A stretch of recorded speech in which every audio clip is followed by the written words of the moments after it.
그 주보 광고에 그 가을 부흥의 시간이 왼쪽에는 없는데 오른쪽에는 세부 일정이 있습니다. 그 오른쪽에 부흥의 세부 일정 보시면은 10월 30일 목요일에 저녁 8시, 31일 금요일에도 저녁 8시고요. 토요일 11월 1일에는 오후 3시와 7시 반 이렇게 총 4번에 걸쳐서 우리 김관성 목사님 오셔서 말씀 전해 주시니까요. 여러분 기도로 준비해 주시고, 그리고 이번 주 토요일 날 저희 교회 소풍이 있는데 올해는 저희가 수련회가 못 갔습니다. 그래서 보니까 좀 등대별로 불참자가 좀 있더라고요. 그래도 여러분 시간 되시는 대로 참석해 주셔서 성도의 교제에 동참해 주셨으면 좋겠고, 올해 마지막 큐티책이 발간이 됐습니다.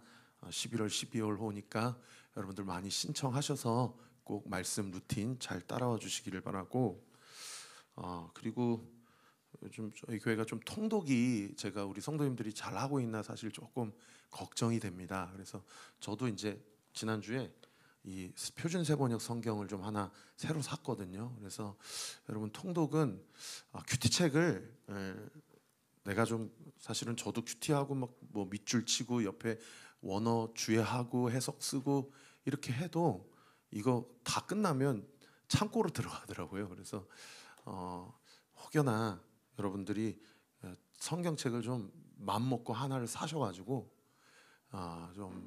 거기에다가 제가 주일마다 새벽 예배 때마다 다 풀어드리는 대로 거기에 좀 줄치시고 또 묵상하시고 또 거기에 인사이트를 얻으셔서 삶에 적용하시고 그렇게 좀 신앙생활을 하시면 좋을 것 같고, 통독은 저는 개인적으로 개역 개정판은 좀 추천하지 않습니다. 왜냐하면 무슨 말인지 잘 모릅니다. 그래서 통독은 표준 세번역으로 하십시오. 표준 세번역으로 하시고, 이거는 숲을 보는 거니까 주보 루틴에 따라서 쭉쭉 읽어내려 가시면서 이렇게 말씀 묵상하시면 좋겠습니다.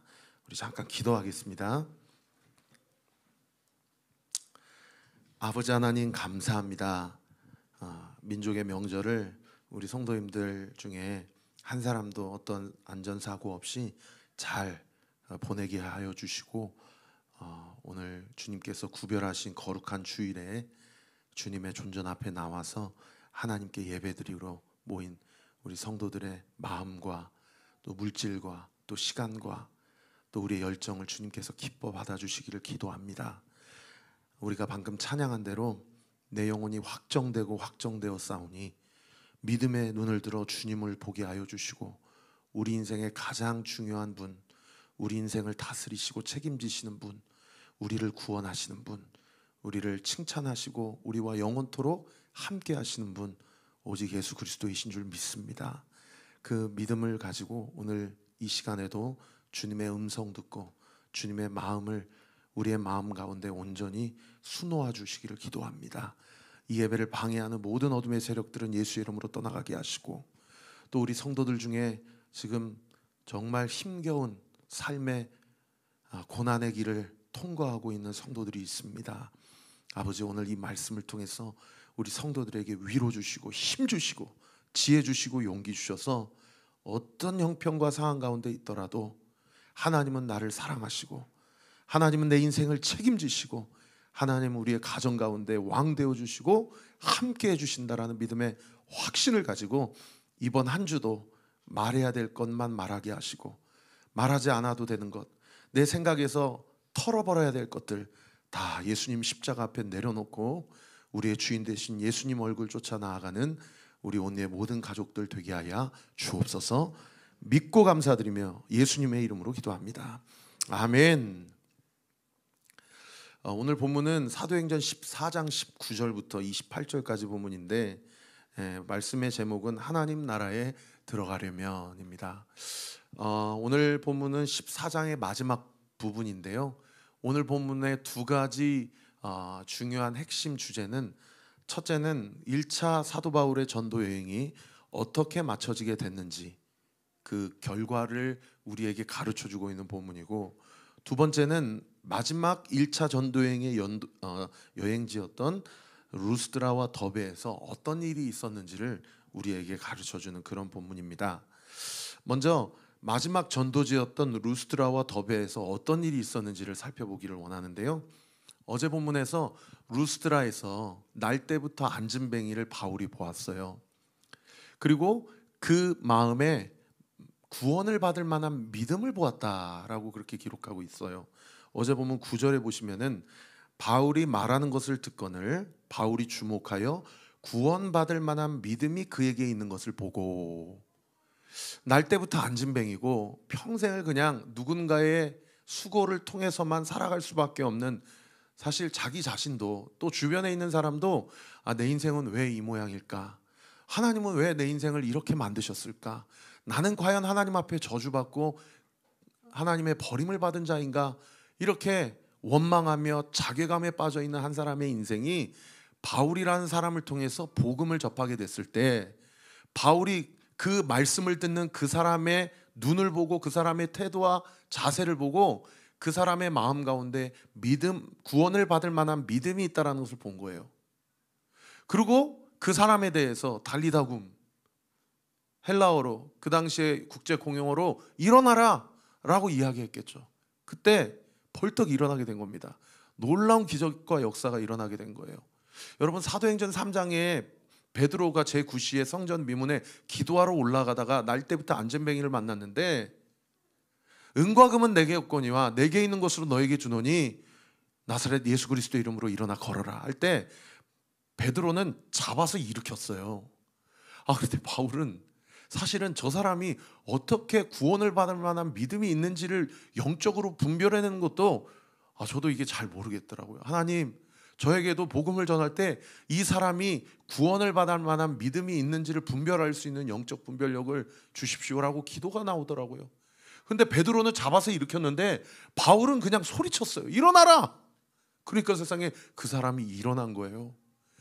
그 광경을 본 루스드라 성읍의 많은 사람들이 뭐라고 이야기했냐면, 헤르메스가 나타났다, 제우스가 나타났다, 이렇게 갑자기 가지고 있는 그 가축들, 소와 화환들을 가지고 바울과 바나바를 예배하려고 하는 거예요. 그러니까 바울과 바나바가 너무 당황스러운 나머지 옷을 찢고 분노하면서 뭐라고 이야기하냐면, 어제 본문 15절에 이렇게 얘기하죠. 제가 읽어드리겠습니다. 이르되 여러분이여 어찌하여 이런 일을 하느냐?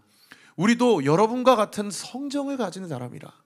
여러분에게 복음을 전하는 것은 이런 헛된 일을 버리고 천지와 바다와 그 가운데 만물을 지으시고 살아계신 하나님께 돌아오게 합니다 라고 이야기를 하고 있었다라는 거예요.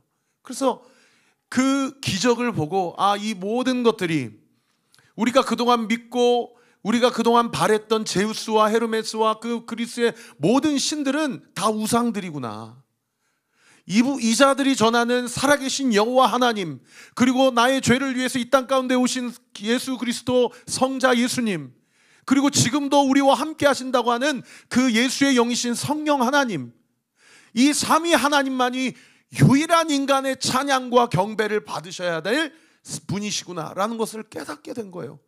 그래서 루스드라 성읍에 놀라운 영적인 부흥이 일어나게 되고 교회가 세워지게 되고, 그 여러 사람 중에 한 사람인 그 디모데를 이 루스드라 성읍에서 만나게 되고, 나중에 2차 전도여행에 다시 바울이 이 성읍에 와서 디모데를 자기의 영적 제자이자 아들이자 후계자로 세우는 그런 역사가 일어나게 됐더라는 거예요. 그런데 오늘 본문 첫 구절에 보면 이렇게 좋은 영적 열매만 있었던 것이 아니고, 오늘 본문 첫 구절 우리 같이 한번 읽어볼까요? 시작. 유대인들이 안디옥과 이고니온에서 와서 무리를 충동하니 그들이 돌로 바울을 쳐서 죽은 줄로 알고 시외로 끌어내치니라. 좋은 이런 드라마틱한 부흥의 역사만 일어났던 것이 아니라 이 루스드라 성읍에 누가 쫓아왔냐면 안디옥과 이고니온에서 바울을 죽이려고 쫓아온 무리들이 있었고, 그 무리들이 그 루스드라 성읍 안에 있는 사람들을 충동질을 해서 실제로 돌로 바울을 쳐서 죽었다고 생각하고 그 바울의 시신을 성읍 밖으로 내던져 버렸다라는 겁니다. 여러분, 여기 이고니온과 안디옥은 어디냐면, 그 이고니온은 루스드라 성읍에서 30km 정도 떨어진 성읍이고요, 비시디아 안디옥은 무려 130km 이상 떨어진 곳이에요. 오늘 이 남양주에서 대전쯤 가야 걸어갈 수 있는 그런 거리입니다. 세상에 바울 한 사람 잡아 죽이려고 130km를 걸어와 가지고 루스드라 성읍에서 바울을 향해 돌을 던지는 그런 유대교 열심 분자들이 있었다라는 거죠. 복음에 대한 열매와 부흥이 크면 클수록 박해와 핍박도 겸하여 커진다라는 사실을 알 수가 있어요. 우리가 어떻게든 말씀을 붙잡고 어떻게든 기도함으로 이 가정을 지켜내고 어떻게든 하나님이 기뻐하시는 삶을 살아가려고 발버둥을 치면 칠수록 사탄마귀 원수마귀는 우리의 가정을, 우리의 이 마음을 결코 그냥 내버려 두지 않는다라는 거예요. 여러분, 올 초에 어떤 결심을 하셨습니까? 많은 사람들이, 세상 사람들 같은 경우는 금연도 결심하고 다이어트도 결심하고 많은 결심을 하죠. 우리도 올 한 해는 성경 일독을 해야 되겠다. 오늘 한 해는 내가 이독을 한번 해봐야 되겠다.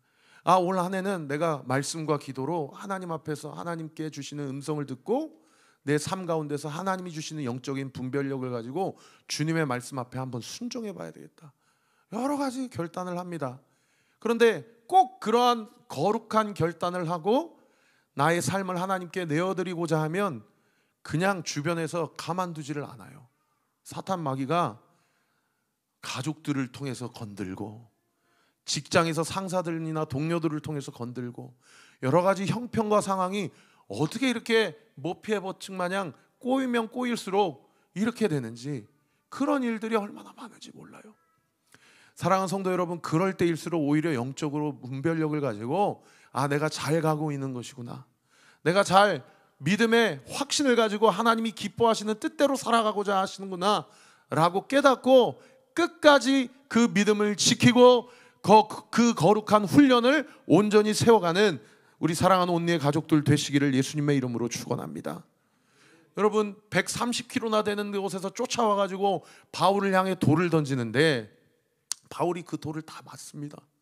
그리고 심지어 정말 죽었다고 생각할 만큼 심각한 부상을 입어요. 근데 그 당시에 그 순간에 바울의 감정과 마음에 여러분의 생각을 한번 이입해 보세요. 바울의 마음이 어떠했을까요? 너무 억울했을까요? 내가 무엇을 잘못했다고, 내가 예수님 잘못 믿어가지고 내가 여기 와서 여기 이 모양 이 꼴로 죽는구나, 그런 생각을 했을까요? 저는 아마도 스데반이 돌로 맞아서 죽을 때, 죽는 순간에 하늘이 열리고 예수 그리스도의 어린 양 보좌 위에 앉아 계신 그 예수님의 그 모습과 얼굴을 맞다 보았던 것처럼 그러한 환상을 보지 않았을까라는 생각이 들더라고요. 실제로 처음 예수님이 바울을 만났을 때에 바울에게 뭐라고 얘기하셨냐면, 네가 나를 위해서 나를 증언하는 자로 내가 너를 사용할 텐데 너는 그 일련의 과정 가운데 많은 박해와 핍박을 받게 될 것이다 라고 예수님이 가르쳐 주셨어요. 그 본문이 사도행전 9장 16절 말씀인데요, 제가 읽어드리겠습니다. 그가 내 이름을 위하여 얼마나 많은 고난을 받아야 될 것을 내가 그에게 보이리라. 바울은 아마도 이 예수님의 말씀을 생각하면서 그때 예수님께서 네가 나를 증언하며 살면 많은 고난과 박해를 받게 될 것이다 라고 하신 그 고난이 지금 이 순간의 고난이구나 라고 생각했을런지 몰라요. 실제로 많은 학자들이, 여러분 고린도후서 12장 7절에 보면 사도 바울이 자기의 몸에 육체에 가시가 있었다고 얘기하거든요. 그래서 어떤 학자들은 안질이다, 어떤 학자들은 뇌전증이다, 여러 가지 해석을 하는데 이 본문에 나오는 육체의 가시가 이 루스드라 성읍에서 죽기 직전까지 돌로 맞아서 온 후유증이 아닌가라고 생각될 정도로 이때 죽기 일보 직전까지 갑니다. 저는 복음을 전하면서 바울이 이렇게 죽기 일보 직전까지 박해를 받으면서도 하나님의 음성을 기억해내고 이런 육체의 가시가 있음에도 불구하고 나에게 주신 은혜가 내게 족하다라는 하나님의 말씀을 겸허하게 받아들일 수 있었던 것은 바울의 지정의, 바울의 모든 생각과 마음을 성령께서 강력하게 주관하고 계셨다라고 확신해요. 바울의 이런 삶을 보면 예수 그리스도의 삶을 보는 것과 같지 않습니까? 예수님이 죽기로 결정하시고 예루살렘에 입성하셨을 때에 많은 사람들이 종려나무 가지를 흔들면서 당신이 우리의 정치적 메시아입니다. 이 로마의 압제에서 우리를 독립시켜 주시고 우리의 왕이 되어 주시고 제2의 다윗 왕이 되어 주십시오 라고 예수님을 향해서 자기가 할 수 있는 최고의 함성을 지르고 환호성을 지르고 인기를 내어드렸어요. 그런데 예수님은 알고 있었죠. 단 며칠만 지나면 저들이 나를 향해서 바라바를 살려놓고 저 사람을 죽이라고 나에게 침을 뱉으며 손가락질하겠지. 여러분, 사람은 그런 겁니다.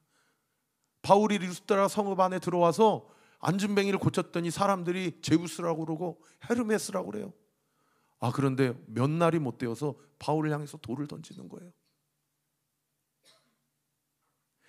그런 사람들의 우리네 세상 가운데서 이 시대 그리스도인들이 이 세상을 살아가야 될 때에 우리는 사람을 향해서 어떤 마음과 생각을 가지고 살아가야 되겠습니까?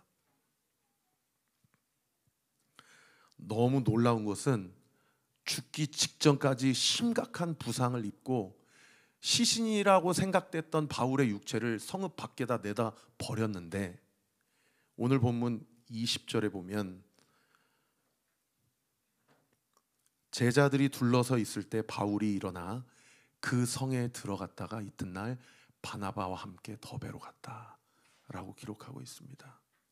아마 루스드라 성읍의 몇몇 초대교회 성도들이 바울의 시신이 성읍 밖으로 내던져졌다는 소식을 듣고 성 밖에 나아가서 바울의 시신이라고 생각했던 육신을 찾았겠죠.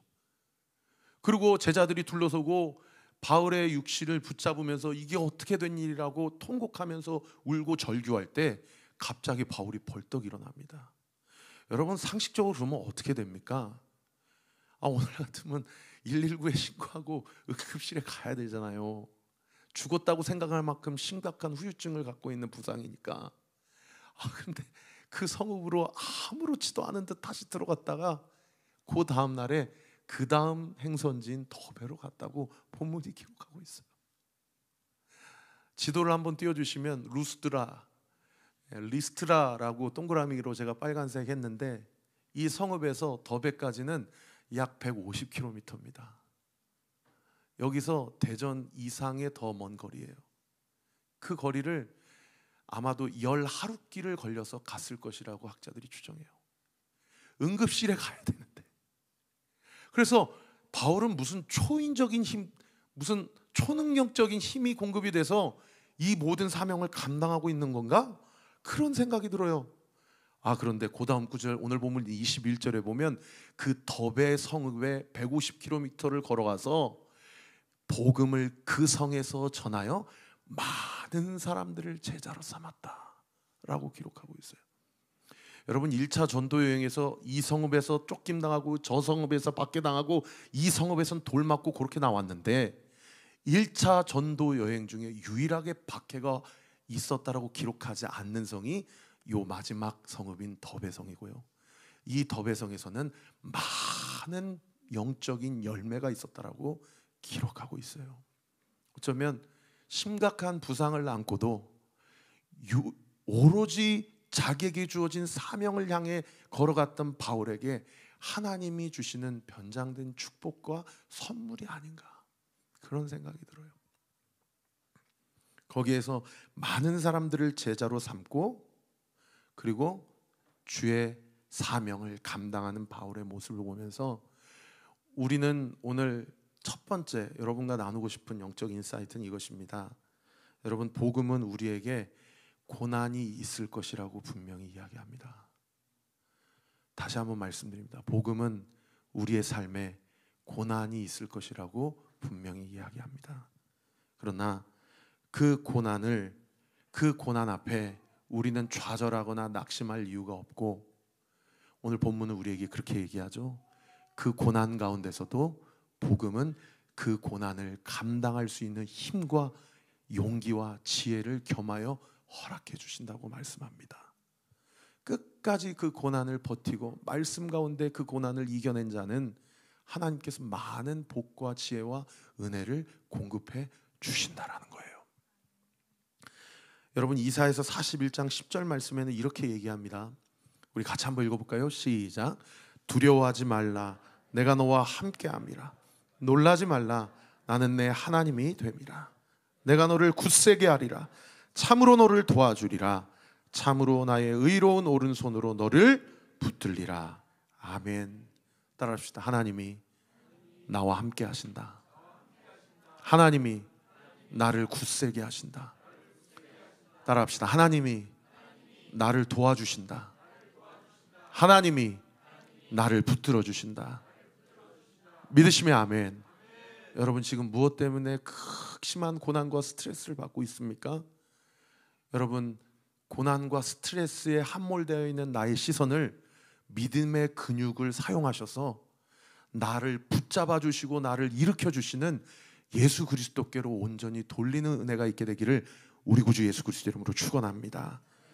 그런가 하면 마지막 두 번째로요, 오늘 본문은 1차 전도행이 어떻게 맞춰지게 됐는지를 기록하고 있는 본문이라고 말씀드렸는데, 오늘 본문 21절 다시 한번 띄워주시면 이렇게 얘기하고 있어요.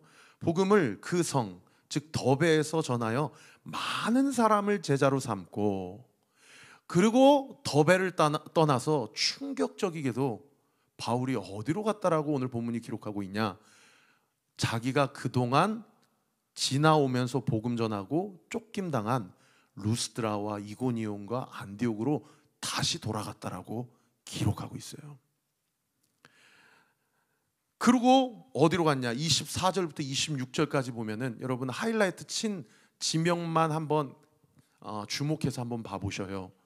비시디아 안디옥 가운데로 지나가서 밤빌리아에 이르러 밤빌리아의 수도인 버가에서 말씀을 전하고, 버가의 그 항구 도시인 아탈리아에 가서 거기서 배를 타고 자기를 파송했던 수리아 안디옥 교회에 도착했다, 이렇게 기록하고 있어요. 여러분 지도를 한번 띄워주시면은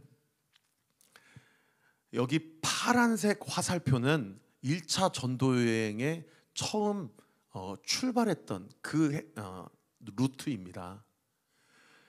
처음 안디옥에서 파란색 화살표를 한번 주목해 보셔요. 안디옥에서 출발해서 키프로스 섬으로 갑니다. 그래서 키프로스 섬을 가로질러 가지고 반대편 파포스에서 다시 배를 타고 투르키의 남부 지역에 버가라는 이 밤빌리아의 수도에 가죠. 거기에 도착해서 내륙으로 쭉 들어가서 비시디아 안디옥으로 갔다가 이고니온으로 갔다가 리스트라로 갔다가 데르베, 더베로 갑니다. 여기 가서 이 더베에서 유일하게 박해가 없었고 거기에서 수많은 복음의 열매를 맺게 됩니다. 그러면 1차 전도여행이 사실 여기서 끝났어요. 그러면 빨리 다시 자기를 파송했던 안디옥 교회로 돌아가서 선교 보고를 하려 치면, 여러분 제가 여기 더베 동그라미 쳤는데 그 오른편 옆에 보면은 타르수스라고 보이십니까? 여기가 사도 바울의 고향인 다소입니다. 그러면 빨리 갈라 치면은 사실은 돌아갈 게 아니고 데르베에서 자기 고향 다소로 갔다가 거기에서 육로로 수리아 안디옥으로 가면 그게 가장 빠른 루트 아닙니까? 그리고 그게 가장 상식적인 루트 아닙니까? 그런데 오늘 본문 21절에는 더베에서 제자를 삼고 많은 열매를 맺고 자기의 고향 쪽으로, 심지어 더 나아가 거기서 가장 빠른 길로 가지 아니하고 다시 자기가 왔었던 루스트라와 이고니온과 안디옥으로 갔다가 밤빌리아 버가에서 배를 타고 수리아 안디옥으로 지중해를 통해 갔다라고 기록하고 있다라는 거예요. 여러분 왜 그 길을 갔을까요? 여러분 비시디아 안디옥, 루스드라, 이고니온, 저는 다시 안 가고 싶을 것 같아요.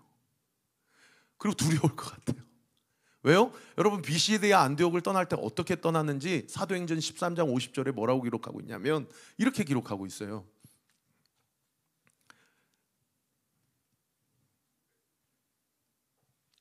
이에 유대인들이 경건한 귀부인들과 그 신의 유력자들을 선동하여 바울과 바나바를 박해하게 하여 그 지역에서 쫓아냈다. 비시디아 안디옥에서 이렇게 떠났습니다. 이고니온에서는 어떻게 떠났습니까? 그 다음 구절 한번 띄워주세요. 이고니온에서는 이방인과 유대인들과 그 관리들이 두 사도를 모욕하여 돌로 치려고 달려들어서 그걸 피하고 루스드라로 간 거예요.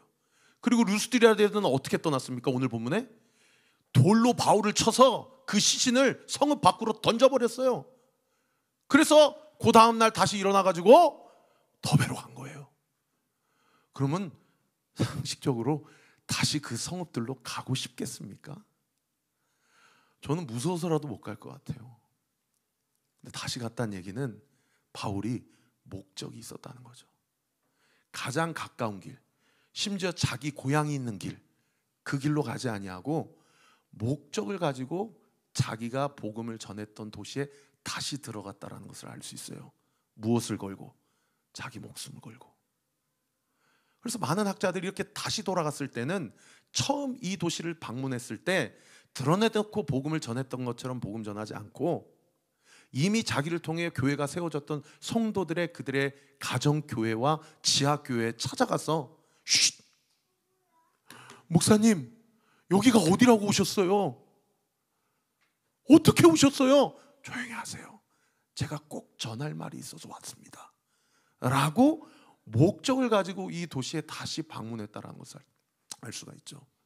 근데 그 목적, 꼭 전하고 싶은 세 가지 메시지가 무엇인가가 세상에 오늘 본문에 기록되어 있어요. 그 첫 번째가 오늘 보면 22절 상반절에 기록되어 있는데요, 우리 같이 한번 읽어볼까요? 시작.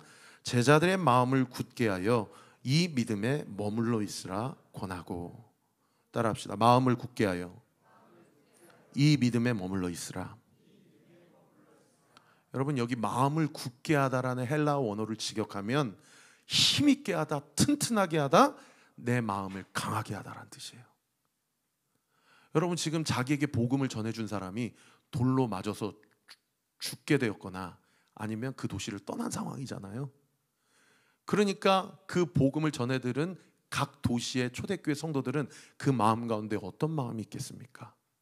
나도 함부로 내가 그리스도인임을 나타내면 저렇게 되겠구나. 그러지 않겠습니까? 바울은 그게 걸린 거예요. 그래서 다시 목숨 걸고 그 도시로 들어간 겁니다. 내가 꼭 해줄 말이 있어서 왔습니다 라고 하면서 첫 번째 메시지가 뭐냐면 마음을 굳게 하십시오. 쫄지 마십시오. 신앙생활하면서 두려워하지 마십시오. 이 얘기를 꼭 하고 싶었던 거예요. 그러면서 뭐라고 얘기하냐면 이 믿음에 머물러 있으라 라고 이야기를 해요. 여러분, 여기 머물러 있으라라는 헬라어 원어를 직역하면 붙어 있으라라는 뜻입니다. 누구에게 붙어 있으라라는 뜻일까요? 예수님께 붙어 있으라라는 뜻이죠. 저는 이 머물러 있으라라는 이 단어를 묵상하면서 예수님께서 하신 말씀이 떠올랐어요. 요한복음 15장에 예수님이 뭐라고 얘기하셔요? 나는 나무고 너희는 가지다. 너희는 나한테 붙어 있어야 된다. 너희는 나랑 떨어져 있으면 아무것도 할 수 없다. 목사님, 교회 안 다녀도 많은 성공을 이룩하던데요?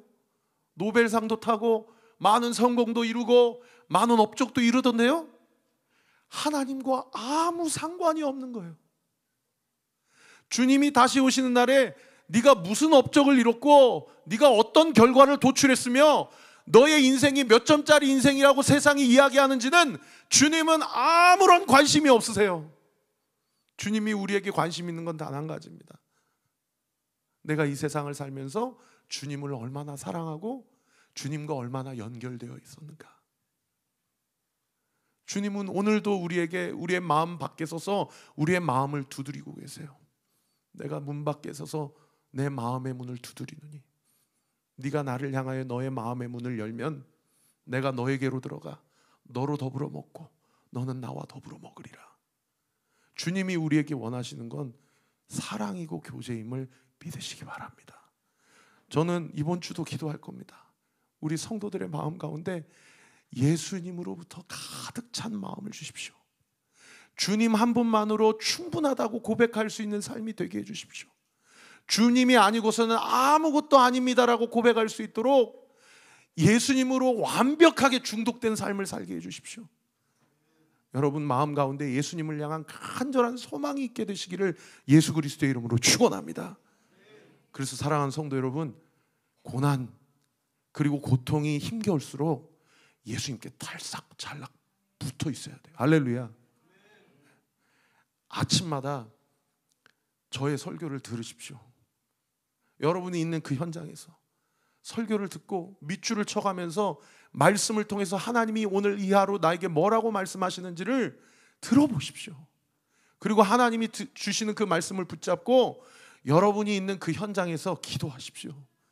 그리고 그 현장 가운데 주의 뜻이 나타나도록, 하나님의 나라가 킹덤 컴, 이미 이곳 가운데 왔습니다 라고 선포하며 하루하루를 살아갈 때에 여러분, 우리에게 주어진 그 고난과 환난 가운데 주의 뜻을 발견케 되고 우리를 통해서 하나님의 나라가 확장되는 놀라운 역사가 있게 될 줄 믿으시기를 예수님의 이름으로 축원합니다. 그런가 하면 두 번째 메시지는 뭐였냐면 22절 하반절 말씀이었는데요, 우리 같이 한번 읽어볼까요? 시작.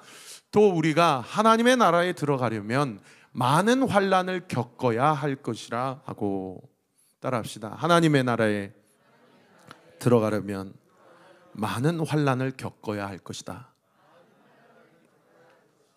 여기 환난이라는 헬라어 원어는 두 가지 의미를 갖고 있는데, 첫 번째는 외부적인 압력, 프레셔를 얘기해요. 외부적인 압박과 압력을 얘기해요. 뭔가 나에 대해서 외부적으로 나를 힘들게 하고 고통스럽게 하는 물리적 압력을 얘기합니다. 그리고 이 플립시스라는 헬라어 환난이라는 단어는 두 번째 뜻이 뭐냐면 내면적인 괴로움을 얘기해요. 내 안에 내면적인 괴로움. 예를 들면 로마서 7장 24절 이하로 기록되어 있는 오라 나는 곤고한 자, 비참한 자로구나. 누가 이 사망의 늪에서 나를 건져내랴. 내가 마음으로는 하나님의 법을 따르고 싶으면서도 내가 육신으로서는 죄의 법에 순종하노라 라고 이야기하는 그 영적, 내적 갈등을 이야기하는 것이죠. 사랑하는 성도 여러분, 여러분 안에 말씀에 대한 치열한 영적 내면의 갈등이 있습니까? 저는 그런 성도님들 있다면 정말 격려하고 싶습니다. 치열한 내적 갈등, 죄와 싸우되 피 흘리기까지 싸우고자 하는 내 안에 거룩을 향한 숭고한 열정. 하나님이 오늘도 내 지정의, 내 마음과 생각, 입술과 언어를 온전히 휘감아 주셔서 나의 언어가, 나의 입술이 예수님을 만나게 하는 통로가 되고 예수님의 성품을 경험하게 하는 통로가 되고 예수님의 사랑을 온전히 경험하게 하는 통로가 되는 그런 한 사람의 삶을 통해서 여러분, 그 가정이 살아나고 교회가 살아나고 하나님 나라가 여전히 확장됨을 믿으시기를 예수님의 이름으로 축원합니다. 그런데 하나님의 나라에 들어가려면 그런 사람은 많은 고난을 겪어야 된다는 거예요. 성경은 분명히 얘기합니다. 이 땅의 모든 종교의 목표는 똑같아요. 웰빙입니다. 잘 되는 것, 형통한 것, 잘 사는 것. 그런데 기독교는 아니에요. 기독교는 네가 너의 십자가를 지고 나를 따르려면 많은 고난과 고통이 있을 것이라고 얘기합니다. 그러나 여러분, 우리가 이 고난 앞에 낙심하지 않아야 되는 이유, 고린도전서 10장 13절에 이렇게 얘기하고 있기 때문인데요, 한번 이 말씀에 주목해 주십시오. 사람이 감당할 시험 밖에는 우리가 당한 것이 없다고 이야기합니다. 하나님은 미쁘시다고 얘기해요. 하나님 미쁘시다는 얘기는 무슨 얘기예요? 신실하시다는 얘기예요. 하나님은 우리의 약속에 신실하시고 나를 향한 사랑을 거두지 않으시는 분이라는 얘기예요. 할렐루야. 그래서 주님이 미쁘셔서 우리에게 감당하지 못할 시험 당함은 허락하지 않는다고 얘기합니다. 믿으시면 아멘. 여러분, 고난 앞에 죽을 것 같으십니까? 여러분, 이 말씀을 취하십시오. 여러분에게 감당할 힘을 주십니다. 감당치 못할 시험은 허락하지 않으십니다. 그리고 시험 당할 즈음에 피할 길을 내사 우리로 능히 감당케 하신다고 말씀하십니다. 할렐루야. 여러분, 이 믿음 가지고 이 말씀 붙잡고 이번 한 주도 주저앉고자 하는 그 현장 가운데, 낙심할 만한 그 상황 가운데서 이 말씀으로 일어나는 역사가 있게 되기를 예수 그리스도의 이름으로 축원합니다. 마지막 세 번째 꼭 전하고 싶은 메시지가 이거였는데요, 우리 23절 말씀 같이 한번 읽어볼까요? 시작. 각 교회에서 장로를 택하여 금식 기도하며 그들이 믿는 주께 그들을 위탁하고. 각 세워진 교회에 평신도 중직자들을 세운 거예요. 왜요? 자기는 계속 이곳에 있을 수 없으니까. 여러분, 우리 온리교회도 제가 한 거 아무것도 없습니다. 이 말씀도 하나님이 저의 입술을 통해 전하시는 거지 제가 한 게 아니에요. 다 우리 성도들의 눈물과 기도와 헌금과 헌신이 있었기 때문에 우리 교회가 지난 3년 동안 여기까지 온 것입니다. 그리고 우리 교회에 하나님이 주신 놀라우신 은혜와 사랑으로 앞으로 더 많은 사역과 사명을 감당해야 됩니다. 그래서 더 헌신자들이 필요해요. 제가 제 멘토 목사님 안산 동산교회 원로 목사님 김인중 목사님께 인사드리고 축복받고 안수받고 올 때 원로 목사님이 저한테 그 얘기 하시더라고요. 그분이 79년도에 시와공단 반월공단에서 개척해가지고 자기 가족하고 스티로폼 짤고 방지하에서 개척해서 38년 만에 2만 명 교회 개척을 하셨는데, 자기가 40년 동안 목회하면서 한 가지 깨달은 게 뭐냐면, 목회 마지막 단계, 목회에서 가장 어려운 점이 무엇인지 아나? 지금으로부터 3년 전 이야기입니다. 그때 제가 40대 초반에 젊은 목사가 뭘 알겠어요? 모르겠습니다 목사님. 성도들을 헌신하게 하는 것이다. 그게 과하면 성도들도 헌신 때문에 자기가 그냥 갈아져 나가요. 근데 반대로 그게 없으면 교회가 안 세워져요. 그래 제가 성도들 한 사람 한 사람에게 제발 우리 교회를 위해서 헌신해 주세요. 비로소 우리 교회가 여기까지 온 게 아니에요. 각자 성도들이 하나님의 말씀을 받고 하나님이 너 거기 가서 헌신해라 해서 우리 교회가 여기까지 왔습니다. 그런데 사랑하는 성도 여러분, 앞으로 우리 교회에 더 많은 헌신이 필요합니다. 그리고 목회자가 그래서 이것 좀 섬겨주세요 해서 그렇게 교회가 세워지는 게 아니더라고요. 바울이 그 성읍 그 지역을 떠나면서 리더십을 세우고 금식 기도를 시킵니다. 금식 기도를 시키고 그들을 주께 위탁했다. 그들을 주께 내어 맡겼다라고 이야기해요. 이 메시지를 전하려고 바울이 목숨 걸고 다시 그 성읍으로 들어가서 그들에게 그들의 믿음을 굳건하게 하고 기도를 시키고 그들로 헌신하게 하여 하나님 나라를 세워 지난 2000년 동안 바울을 통해서 이방인들을 향한, 외국인들을 향한 복음이 시작된 것이 비로소 오늘날 2025년을 살아가는 우리에게까지 전달이 된 것입니다. 말씀의 결론을 맺겠습니다. 사랑하는 성도 여러분,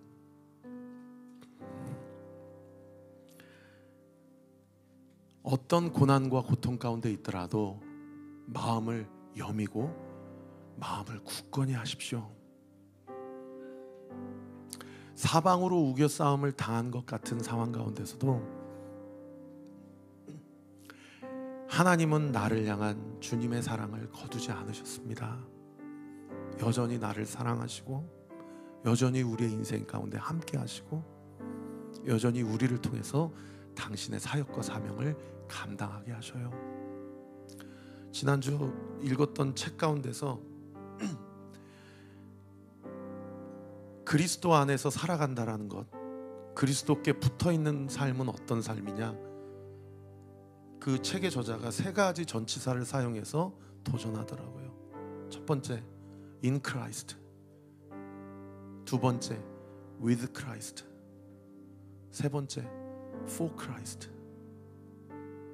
여러분, 예수 그리스도 안에서 예수님과 함께 예수님을 위하여 우리가 살아가기로 결정한다면 우리에게 많은 고난이 있을 것입니다. 그러나 절망하거나 낙심할 이유가 없습니다. 그 고난을 감당할 만한 힘을 주시고 감당치 못할 때는 피할 길을 열어주시기 때문입니다. 여러분, 우리가 해야 될 일은 무엇입니까? 헌신하기로 결정하는 것입니다. 여러분, 교회 안으로 더 인볼브 하십시오. 공동체 가운데서 목회자와 세워진 리더들을 위해서 기도해 주십시오. 할 수 있다면 금식으로 해보십시오. 이번 달 마지막 주에 우리 교회 가을 부흥회가 있습니다. 사랑하는 성도 여러분, 그것을 위해서 지금부터 기도해 주십시오. 사자 목사님을 위해 기도해 주시고 선포될 말씀을 위해서 간절한 소망을 가지고 그 한 말씀 한 말씀이 나의 마음의 밭에 파종이 되어서 뿌리가 내리고 줄기가 자라고 꽃이 피고 열매 맺어 그 모든 고난과 핍박과 박해를 다 감당하고 의연하게 담담하게 그 길을 온전히 걸어가게 될 때에 바울에게 더배를 허락하시고 많은 영적인 열매를 허락하신 주님, 우리에게도 그런 놀라운 은혜와 축복을 허락해 주실 줄 믿으시기를 우리 구주 예수 그리스도 이름으로 축원합니다. 우리 주신 말씀 가지고 함께 찬양합시다.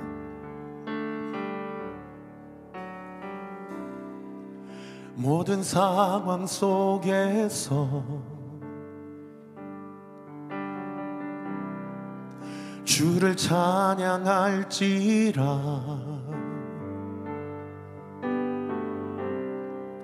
주는 너의 큰 상급,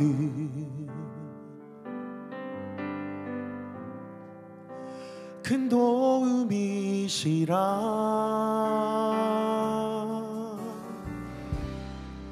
주의 얼굴 구할 때 주의 영을 부사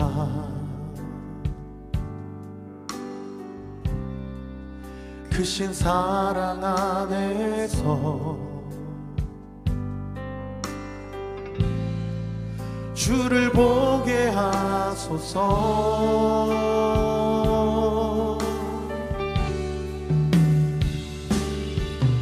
내 영혼이 확정되고 확정되어 싸우니 믿음의 눈 들어 주를 바라봅니다. 내 영혼이 확정되고 확정되어 싸우니 믿음의 눈 들어 주를 바라봅니다. 모든 상황 속에서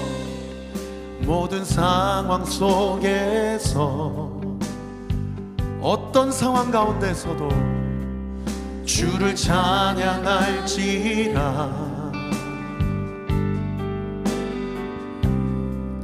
주는 너의 큰 상급,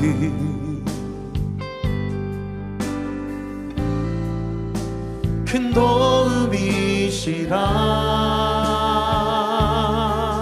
주의 얼굴 구할 때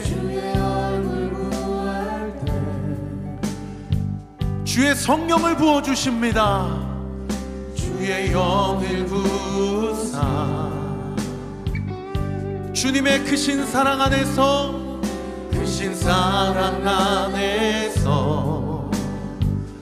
주님을 보기 원합니다. 주를 보게 하소서.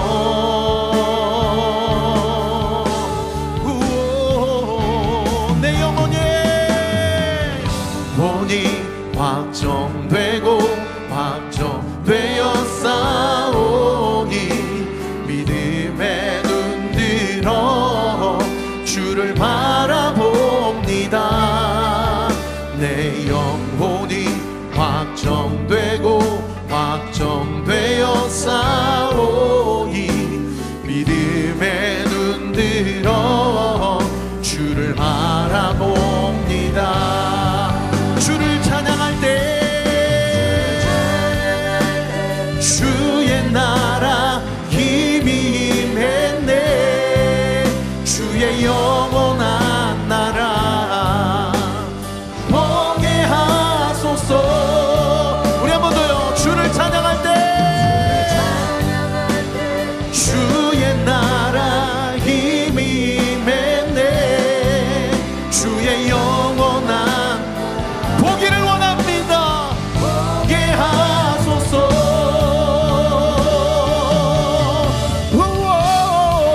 내 영혼이 확정되고 확정되어 싸우니 믿음의 눈 들어 주를 바라봅니다.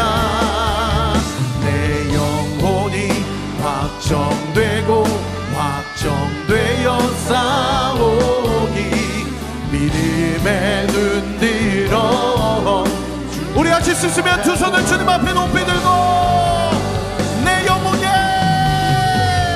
본이 확정되고 확정되었사오니 믿음에 눈 들어 주를 바라봅니다.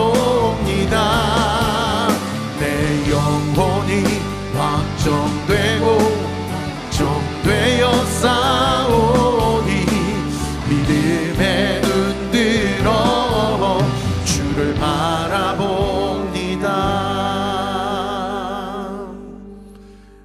여러분, 요즘 어떤 고난 가운데 있습니까? 그 고난이 예수님을 위한 고난이라고 한다면 여러분 두려워할 필요, 걱정할 필요 없습니다. 주님께서 감당할 수 있도록 우리에게 힘과 지혜와 용기 그리고 체력과 기력과 영역을 7배나 공급해 주실 것이기 때문입니다. 그러나 나에게 주어진 이 고난이 행여나 나의 죄로 인한 결과라고 한다면 우리는 주님 앞에 회개해야 됩니다. 여러분, 오늘 말씀은 하나님 나라에 들어가려면 많은 고난과 환난이 있을 것이라고 이야기합니다. 그 환난은 외부적인 압력과 탄압과 고통일 수도 있지만 내부적인 곤고와 괴로움과 영적 싸움일 수 있습니다. 주님께서 우리에게 바울이 다시 목숨 걸고 그 도시로 들어갔을 때 바울은 자신의 생각을 전하지 않았고요, 하나님의 메시지를 전했어요. 그건 무엇입니까? 마음을 굳게 하라는 거예요. 마음이 흔들리면 안 된다는 거예요. 그리고 이 믿음에 머물러 있으라는 거예요. 여러분, 머물러 있으라는 얘기는 예수님께 붙어 있으라는 얘기입니다. 여러분, 하루를 꼭 말씀과 기도로 시작하셔야 됩니다.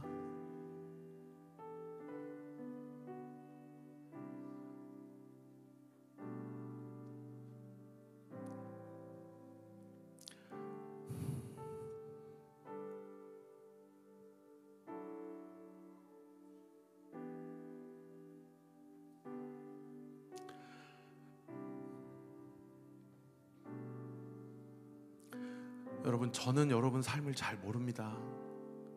근데 제가 이 자리에서 분명히 말씀드릴 수 있는 거는 우리 주님은 여러분들 한 분 한 분의 삶을 다 아십니다. 여러분, 주님은 절대 속일 수가 없습니다. 여러분, 꼭 말씀 붙잡고 하나님 앞에 기도하십시오. 그리고 하실 수 있으면 오늘 본문의 가르침대로 나에게 주어진 고난이 일상적인 그리고 여태까지 내가 경험했던 고난의 수준이 아니라 이게 심각한 고난의 수준이라고 한다면 여러분 금식하고 기도하십시오. 우리 이 시간 같이 한번 기도합시다. 우리 주여 3번 부르짖고 함께 기도합시다. 주여, 주여, 주여.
기력과 영역과 체력을 더하여 주시옵소서.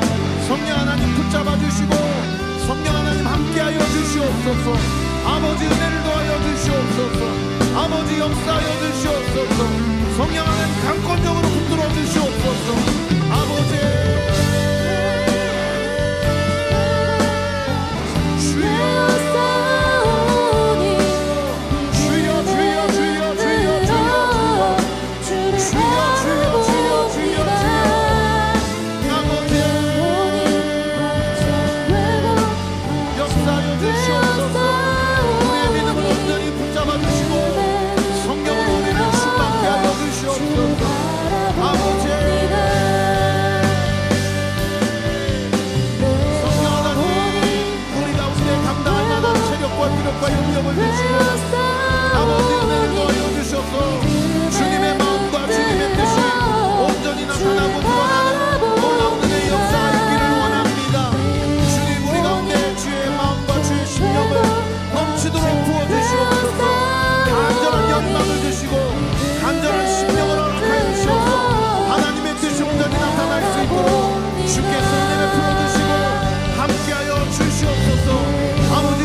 주께서 함께하여 주시고 인도하여 주시옵소서.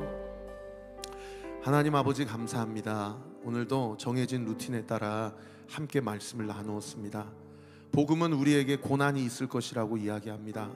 그러나 복음은 그 고난이 우리의 인생의 끝이 아니요, 그 고난을 이길 수 있는 힘을 주님께서 공급해 주신다고 분명히 약속하셨습니다. 두려워하지 말아라. 내가 너와 반드시 함께 할 것이다. 너는 놀라지 말라. 내가 너의 하나님이 됨이니라. 내가 너를 굳세게 하리라. 내가 너를 도와줄 것이다. 내가 나의 의로운 오른손으로 너를 붙잡아 줄 것이니라. 아버지, 이 주님의 약속이 이미 우리의 각자의 삶과 가정과 우리의 모든 생업 위에 확증되고 드러나고 나타나게 된 줄 믿습니다. 믿음 가지고 말씀을 읽을 때 가슴을 찢게 해주십시오. 우리 성도들이 말씀 앞에 자기의 죄를 보게 해주십시오. 하나님 앞에 회개할 수 있게 하여 주십시오. 이 민족의 죄를 나의 죄로 여겼던 믿음의 선배들처럼 내가 짓지도 않은 죄도 나의 죄로 여긴다면, 내가 알고 짓는 죄, 내가 모르고 짓는 죄는 어떻게 해야 된단 말입니까? 주님, 아버지, 기도하지 않는 죄를 용서하여 주옵소서. 말씀 보지 않고 말씀으로 하루를 시작하지 않는 죄를 용서하여 주시옵소서. 나에게는 문제가 없다고 생각하는 것 그 자체의 나의 교만을 주님 용서하여 주시옵소서. 하나님을 사랑한다라고 입술로 이야기하지만 삶은 전혀 하나님과 상관없이 살아가는 우리의 삶을 보고 우리의 가슴을 찢고 회개하는 회개의 심령이 우리 가운데 온전히 불일 때 일어나게 하여 주시옵소서. 우리 가운데 금식하고 기도하라는 것은 육적인 것의 모든 방향성과 육적인 관심으로부터 돌이켜서 썩어질 것에 마음 두지 않고 썩지 아니하는 것, 영원한 것, 진리여 변치 않는 것에 마음을 두라는 말씀임을 우리 마음판에 새기게 하여 주시옵고, 아버지 하나님, 헌신해라 헌신해라 해서 헌신하는 것이 아니라 주님, 내가 여기 있사오니 나를 사용하여 주옵소서.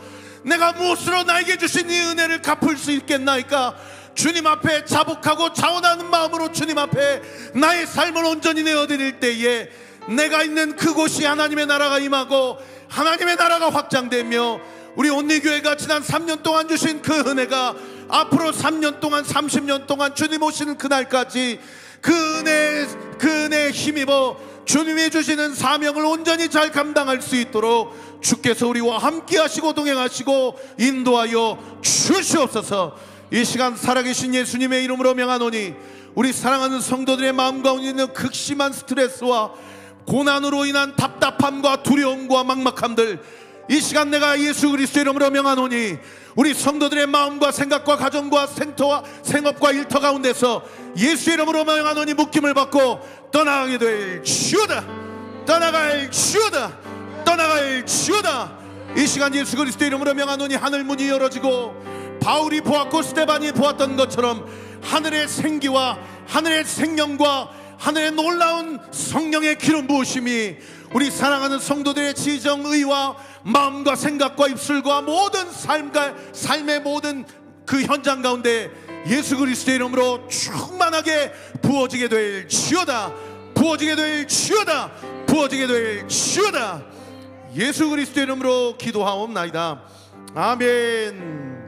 우리 하나님께 감사와 영광의 박수 올려드립시다. 할렐루야, 할렐루야, 할렐루야, 아멘. 우리 다 같이 자리에서 일어나셔서 공동체 고백하고 축도함으로 예배를 마치겠습니다. 시작. 주님은 빛이십니다. 저희도 어두운 세상에 빛이 되게 하소서. 사회와 교회에 한 줄기 빛을 비추는 공동체 되게 하소서. 주여, 나의 마음과 몸을 주님께 드립니다. 나에게 주어진 것이 내 것이 아님을 깨닫게 하시고 헌신하여 이 땅에 하나님 나라를 이루게 하소서. 주님은 우리의 목자이십니다. 양이 목자를 떠나 살 수 없듯이 우리도 주님을 떠나 살 수 없습니다. 주님께 순종하는 삶이 가장 안전하고 완전한 삶입니다. 이제 세상으로 나아가 예수 그리스도의 주인 되심을 선포하는 삶이 되게 하소서. 아멘. 이제는 우리 구주 예수 그리스도의 은혜와 하나님의 사랑과 성령 하나님의 위로 교통 충만하심이 오늘 주신 말씀을 붙잡고 주 안에서 내가 너와 함께한다. 내가 너를 붙들어 주리라. 너는 두려워하거나 놀라지 말라. 내가 너와 함께하고 반드시 너의 인생을 책임져 주리라. 믿음의 확신을 가지고 이번 한 주도 승리하며 나아가기로 결단하는 우리 사랑하는 온리교회 모든 성도들 머리 위에 이들의 모든 가정과 자녀들과 생업과 그 모든 서슬이 시퍼렇듯한 그 일터의 현장 위에 지금부터 영원토록 함께 하시기를 간절히 축원하옵나이다. 아멘.